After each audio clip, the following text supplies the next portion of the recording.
Definisi HIV/AIDS. HIV adalah singkatan dari Human Immunodeficiency Virus, sebuah virus yang menyerang sistem kekebalan tubuh manusia. Acquired Immunodeficiency Syndrome atau AIDS adalah sindrom akibat defisiensi imunitas seluler tanpa penyebab lain yang diketahui, dengan infeksi oportunistik keganasan berakibat fatal. Anatomi fisiologi HIV atau AIDS. Virus HIV masuk ke dalam tubuh seseorang dalam keadaan bebas atau berada dalam sel limfosit. Virus ini memasuki tubuh dan terutama menginfeksi sel yang mempunyai molekul CD4.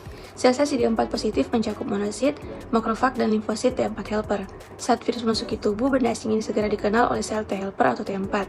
Tetapi begitu sel T helper menempel pada benda asing tersebut, reseptor sel T helper tidak berdaya. Bahkan HIV bisa pindah ke sel induk ke dalam sel T helper tersebut. Jadi sebelum sel T helper dapat mengenal benda asing HIV, ia lebih dahulu sudah dilumpuhkan. HIV kemudian mengubah fungsi reseptor di permukaan sel T helper, sehingga reseptor ini dapat menempel dan melebur ke sembarang sel lainnya, sekaligus memindahkan HIV sesudah terikat dengan membran sel T4 helper. HIV akan menginjeksi dua utas benang RNA yang identik ke dalam sel T4 helper. Etiologi HIV atau AIDS. Penyebab AIDS adalah sejenis virus yang tergolong retrovirus yang disebut Human Immunodeficiency Virus atau HIV. Virus ini pertama kali diisolasi oleh Montagnier dan kawan-kawan di Prancis pada tahun 1983 dengan nama Lymphadenopathy Associated Virus atau LAV.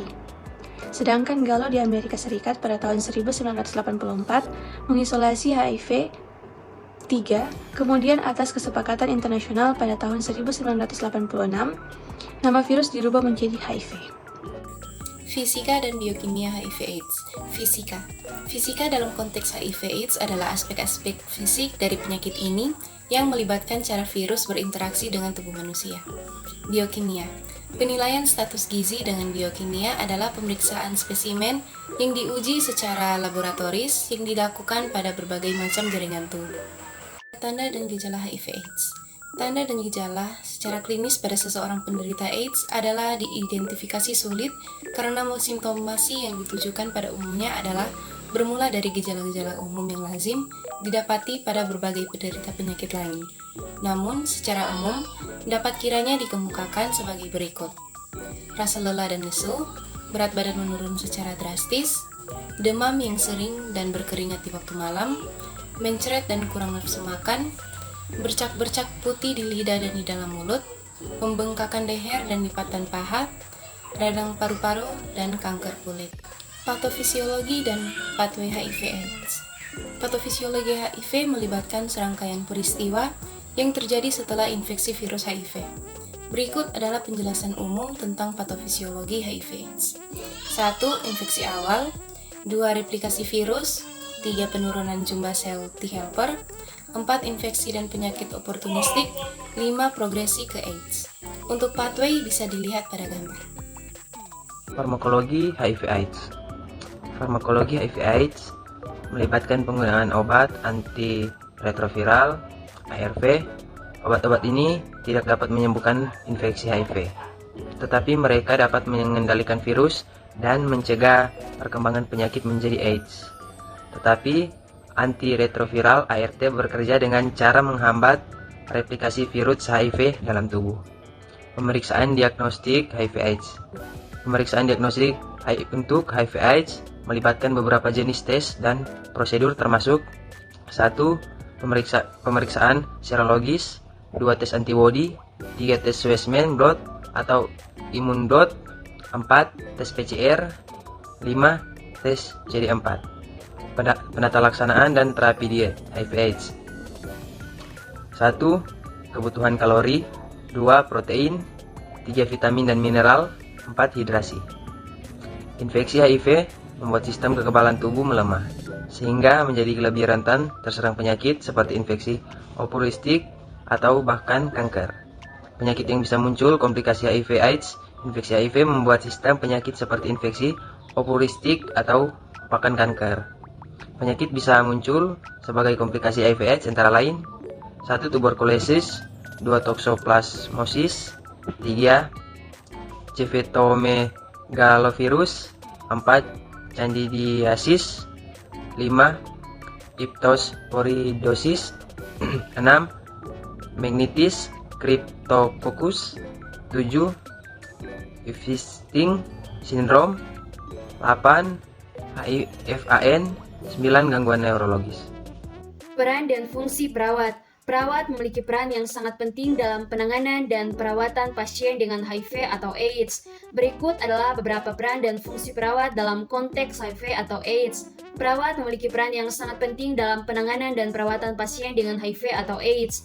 Berikut adalah beberapa peran dan fungsi perawat dalam konteks HIV atau AIDS. Yang pertama ada edukasi dan konseling, yang kedua pemeriksaan dan pemantauan, yang ketiga manajemen gejala, yang keempat administrasi obat, yang kelima perawatan luka dan infeksi, yang keenam dukungan psikososial, yang ketujuh kolaborasi tim. Tinjauan asuhan keperawatan. A. Pengkajian keperawatan pasien dengan HIV atau AIDS. Pengkajian mencakup data yang dikumpulkan melalui wawancara berisi tentang identitas keluhan utama, pengumpulan riwayat kesehatan, riwayat penyakit sekarang, dahulu, keluarga, dan lain-lain. Pengkajian fisik, pemeriksaan laboratorium, dan diagnostik serta review catatan sebelumnya. Data pengkajian diperoleh melalui hasil pencarian artikel dan karya tulis tentang studi kasus pasien dengan HIV atau AIDS sebagai berikut. Yang pertama, riwayat kesehatan sekarang, riwayat kesehatan dahulu, riwayat kesehatan keluarga, pola kesehatan, nutrisi, cairan, pola eliminasi, pola aktivitas, pola istirahat tidur, pola konsep diri, pola hubungan peran, pola fungsi seksual, pola mekanisme, pola nilai dan kepercayaan, pemeriksaan fisik, keadaan umum, kesadaran, tanda-tanda vital, tekanan darah, nadi, suhu, penurunan berat badan, status gizi, wajah, kepala, mata, mulut, paru, abdomen, kulit, ekstremitas. B. Diagnosa keperawatan. Diagnosa keperawatan merupakan penilaian kritis berkaitan dengan respon klien terhadap masalah yang dihadapi atau proses kehidupan yang dialami yang berlangsung aktual maupun potensial. Pada studi kasus ini, teridentifikasi diagnosa keperawatan antara lain bersihan jalan nafas tidak efektif, diare, defisit nutrisi. Selanjutnya, intervensi keperawatan HIV/AIDS. Masalah keperawatan yang pertama, bersihan jalan nafas. SLKI, bersihan jalan nafas. Setelah dilakukan intervensi selama titik-titik kali 24 jam, maka diharapkan bersihan jalan nafas meningkat dengan kriteria hasil: 1. Batuk efektif meningkat, 2. Produksi sekutu menurun, 3. Frekuensi nafas membaik, 4. Pola nafas membaik. Intervensi keperawatan manajemen jalan nafas. Tindakan observasi yang pertama, monitor pola nafas seperti frekuensi, kedalaman, usaha nafas. 2. Monitor bunyi nafas tambahan, misalnya gurgling, mengi, wheezing, ronki kering. 3. Monitor sekutu seperti jumlah, warna, dan aroma. Terapeutik. 1. Pertahankan kepatenan jalan nafas dengan head tilt dan chin lift atau jaw thrust jika curiga trauma servikal. 2. Posisikan semi-fowler atau fowler. 3. Berikan minuman hangat. 4. Lakukan fisioterapi dada jika perlu. 5. Berikan oksigen jika perlu. Edukasi. Yang pertama, anjurkan asupan cairan 2000 ml hari jika tidak kontraindikasi. 2. Ajarkan teknik batuk efektif.